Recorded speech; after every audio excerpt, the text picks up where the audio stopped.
Have you ever walked out to the coop on a crisp morning with a basket of kitchen scraps, only to find your favorite hen sitting quietly in a corner? She looks tired and withdrawn. Her head is tucked close to her body, and the bright red comb you know so well has faded to a pale, ghostly pink. You check her carefully for cuts, swelling, or other injuries, but find nothing. Perhaps you assume she is simply getting older or that a cold draft bothered her during the night. You leave hoping she will recover by tomorrow. But after decades of raising poultry and caring for farm animals, I can tell you a difficult truth. The real problem may be far more serious, and it could be hiding right in front of you. Welcome back to Farmyard Care, where we slow down, look closely, and learn to understand the signs our animals give us. Today, we are facing one of the most common and damaging problems in any chicken coop: mites. These tiny parasites are smaller than a pinhead, yet they can cause tremendous harm. They hide in cracks and dark corners, then emerge while your chickens sleep. Night after night, they feed on the bird's blood, drain their strength, increase stress, and can reduce egg production.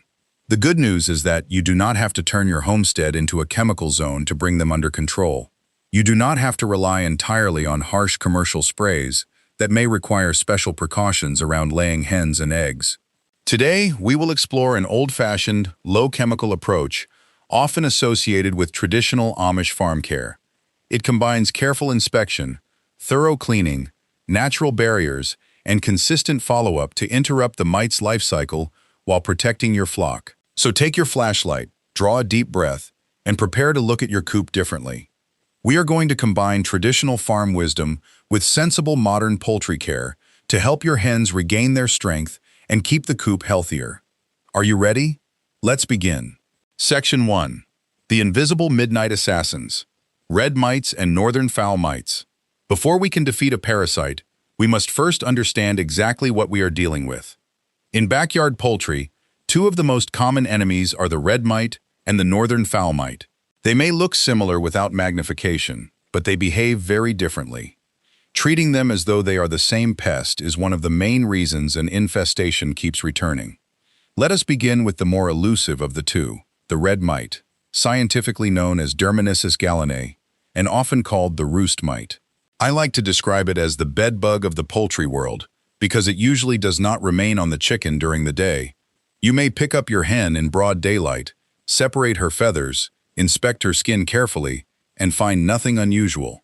She may appear completely clean, but once darkness falls and the flock settles onto the roost, these parasites emerge from cracks in wooden boards, nesting box seams, loose joints, brackets, and other protected spaces inside the coop.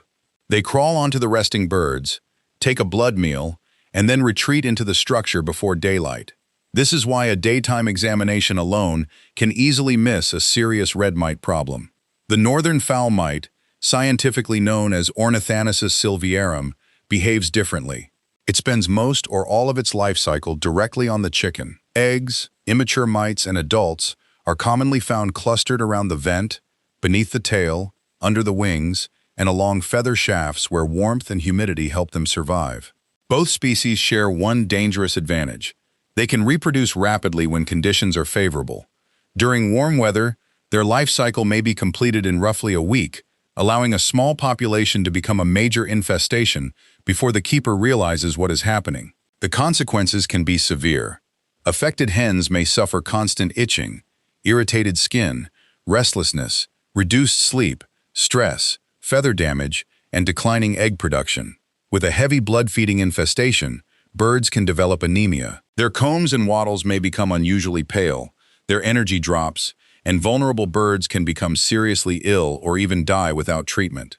It is remarkable that something so small can create so much damage inside a flock. But that is one of the most important lessons in animal husbandry. The smallest warning signs often deserve the closest attention. Section 2.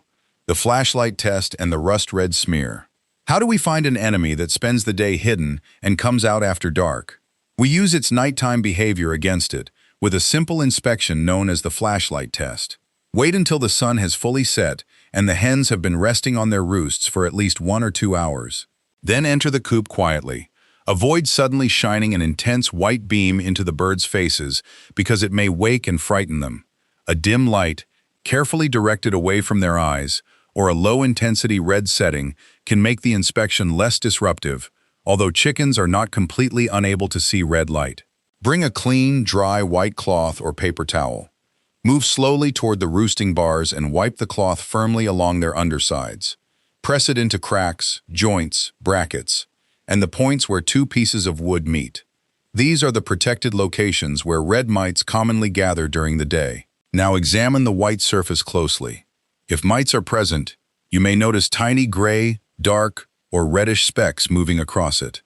When recently fed mites are crushed, they can leave a distinctive reddish-brown or rust-colored smear. That stain is evidence of the blood meal they have taken from your hens. It confirms that parasites have been feeding while the flock rests, and then hiding inside the coop before morning. Think about what this means for the birds. They are sleeping in an enclosed space where they cannot move away from thousands of biting parasites. Night after night, their rest is interrupted and their strength is slowly drained. This simple inspection costs almost nothing, yet it can be one of your strongest defenses. Finding mites before the combs become pale, the hens lose condition, or egg production declines allows you to act before the infestation causes weeks of unnecessary suffering. Section 3. The philosophy of simple stewardship. Why chemicals require caution. When we discover that our animals are suffering, our first instinct is to find the fastest possible cure. A quick search may recommend strong commercial insecticides, flea and tick products intended for dogs or cats, or systemic livestock medications such as ivermectin. But before applying anything, we should stop and remember why many of us began raising chickens.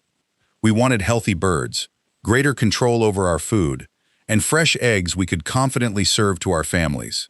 Using a product that is not approved or properly labeled for laying hens can create a new problem while we are trying to solve the first one. Not every pesticide carries the same risk, and some approved poultry treatments can be useful when they are selected and applied correctly. However, the label must always be followed.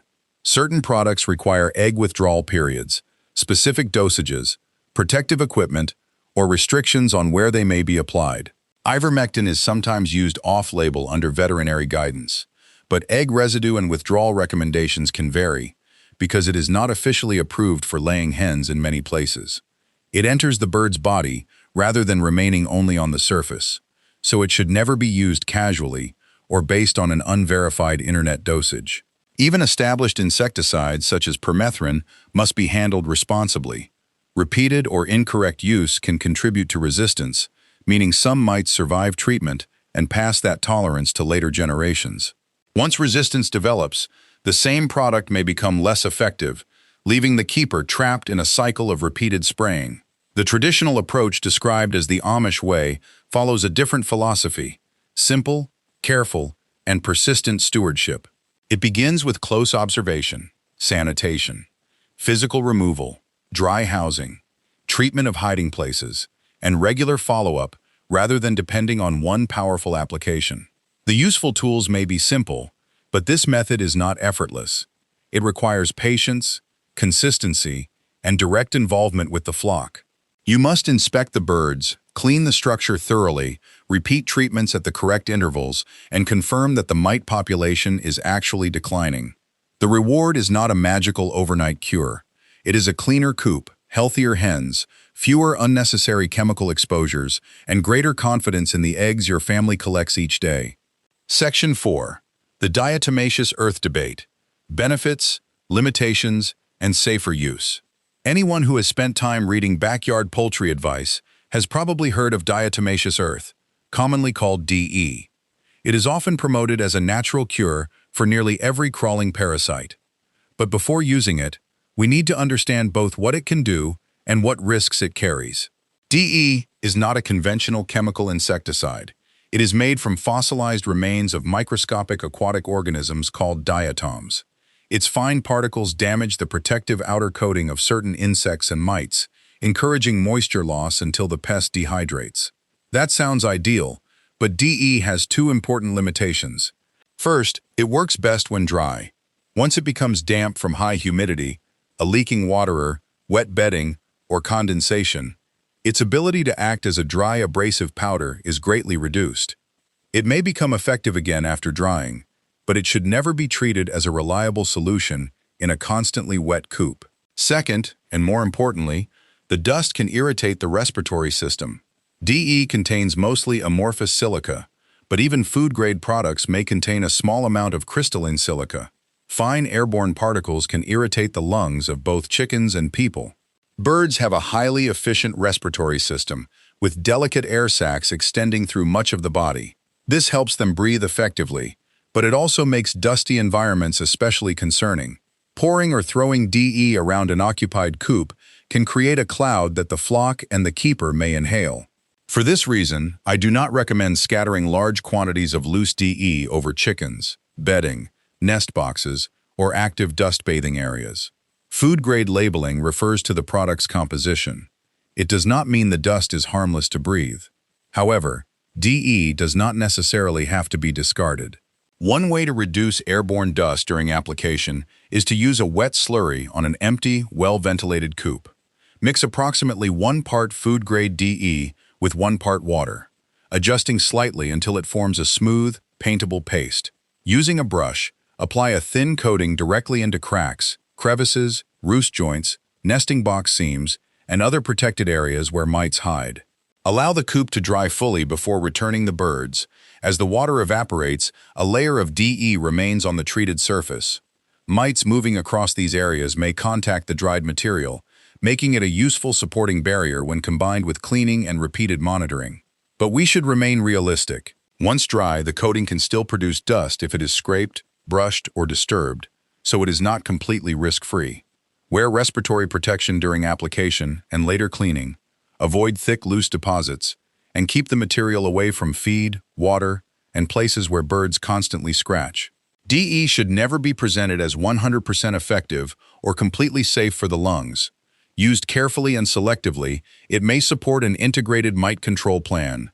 Used carelessly, it can create unnecessary dust without solving the infestation.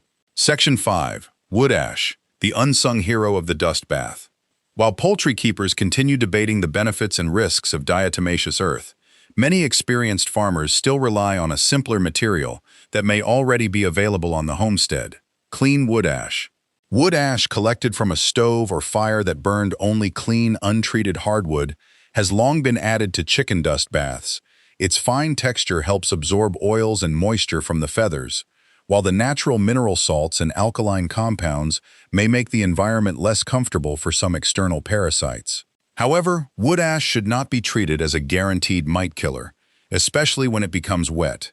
Like ordinary soil and sand, it works best when kept dry, loose, and protected from rain. Damp, compacted ash is difficult for chickens to work through their feathers and may provide little benefit. Dust bathing is one of a chicken's most important natural grooming behaviors. A hen scratches out a shallow hollow, lowers herself into the dry material, and throws it repeatedly beneath her wings and through her feathers. This helps remove excess oil, loose skin, dirt, and some parasites living near the surface of the body. To support this behavior, provide a dedicated dust bathing area inside a dry section of the run. You can use a low wooden box, a sturdy tub, an old tire placed safely on the ground, or a sheltered corner that does not collect water. A practical mixture can include 1 part dry, loose garden soil or peat moss to create a soft base, 1 part place sand to prevent the mixture from compacting, a smaller portion of finely sifted hardwood ash. There is no need to follow an exact formula. The most important qualities are that the mixture remains dry, loose, and easy for the birds to move through their feathers. Never use ash from painted wood, plywood, pressure-treated lumber, household rubbish, coal, or charcoal briquettes. These materials may leave behind toxic metals, glues, fuels, and chemical residues that do not belong anywhere near poultry. Avoid creating a thick cloud when adding ash, because fine particles can irritate the eyes and respiratory system. Mix it gently into the soil and sand, rather than pouring a large pile of powder into an occupied run. A clean dust bath will not replace treatment during a serious infestation, but it respects the flock's natural behavior and gives your hens a useful daily tool for maintaining their feathers and skin. It costs very little, requires no complicated equipment, and can become an important part of a broader parasite prevention routine. Section 6. The Clemson University Study: Garlic, Herbal Sprays, and safe expectations.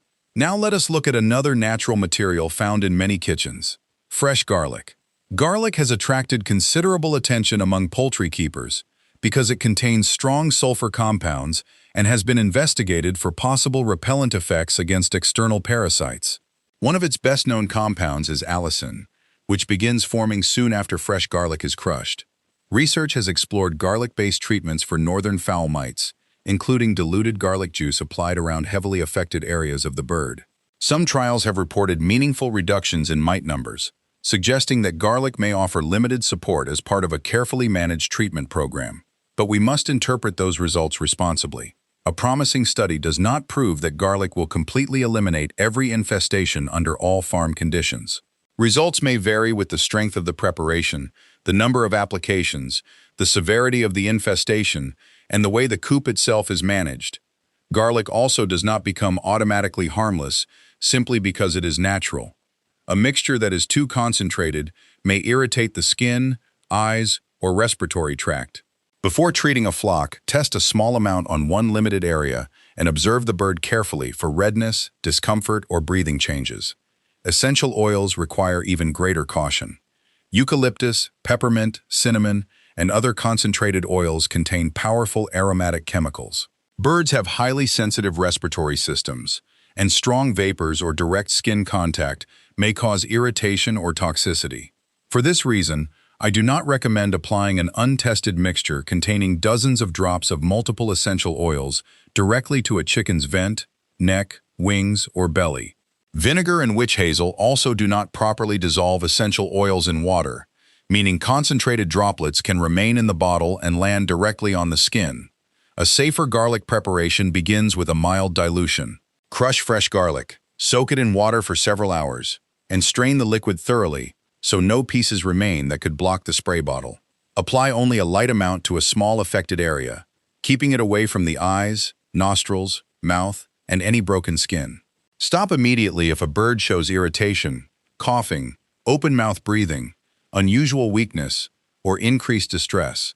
Garlic spray should never replace sanitation, coop treatment, repeated inspection, or a poultry-approved medication when an infestation is severe.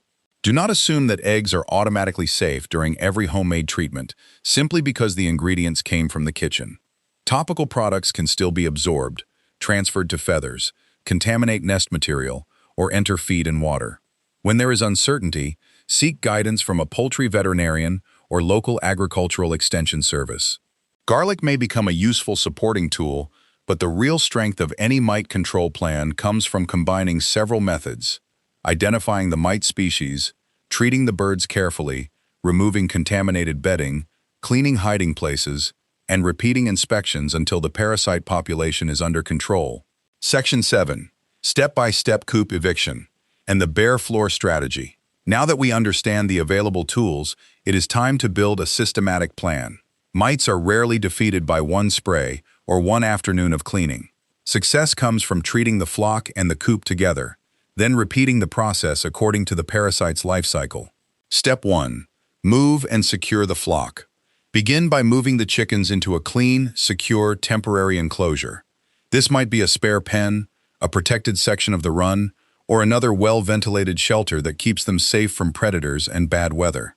The goal is to empty the coop completely, so you can reach the cracks, corners, roost supports, and nesting areas without exposing the birds to dust, cleaning water, or treatment products. Inspect the temporary enclosure first. Moving chickens into another infested structure will only spread the problem. Step 2. Remove the bedding. Take out all bedding, nesting material, loose feathers, manure, and debris. Work slowly to avoid creating a cloud of contaminated dust. Do not carry infested bedding uncovered across the property or place it beside the coop. Seal it in sturdy bags or a covered container before removing it from the poultry area. Composting may be possible only when the material can be managed far from the flock in a hot, properly maintained pile. A cool backyard compost heap close to the coop may allow surviving mites to remain nearby. When local regulations permit, dispose of the material with household waste or manage it according to guidance from your agricultural extension service. Burning bedding can create fire, smoke, and legal hazards, so it should never be treated as the default solution. Step 3. Deep clean the structure scrape. Dried manure and debris from the floor, roosts, walls, nest boxes, and joints. Pay special attention to the underside of roosting bars, screw holes, removable boards, and every location where two pieces of wood meet. Wash the surfaces using water and an appropriate detergent. A pressure washer can help in a durable, well-drained coop, but excessive pressure may drive water and debris deeper into wooden cracks. It can also spread contaminated material around the yard. Use the method best suited to your structure and allow the coop to dry completely. Persistent moisture encourages other health problems and reduces the effectiveness of dry physical treatments. Step 4.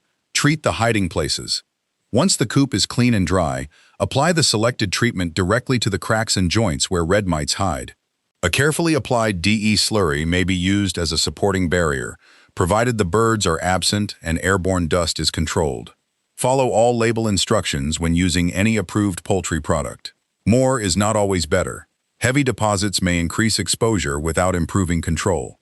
Do not use a propane torch inside a wooden coop. Dry bedding, dust, cobwebs, insulation, and old timber can ignite within seconds. Hidden smoldering can also continue after the flame appears to be out. Steam, hot water cleaning, removable roost components, and properly labeled treatments are far safer options. Step 5. Use a manageable floor during follow-up. Many keepers immediately refill the coop with a deep layer of fresh shavings. During an active red mite treatment program, that can make monitoring more difficult by creating additional places where parasites and debris can remain hidden. For a short follow-up period, use only a thin, manageable layer of clean bedding or keep a washable solid floor minimally covered when the weather, flooring material, and bird welfare allow it. The hens must still have a dry, comfortable surface with adequate traction and protection from cold. A completely bare floor is not suitable for every coop. Smooth surfaces can become slippery, concrete may become cold, and manure can quickly contaminate the birds' feet. The purpose is not to force mites onto the chickens.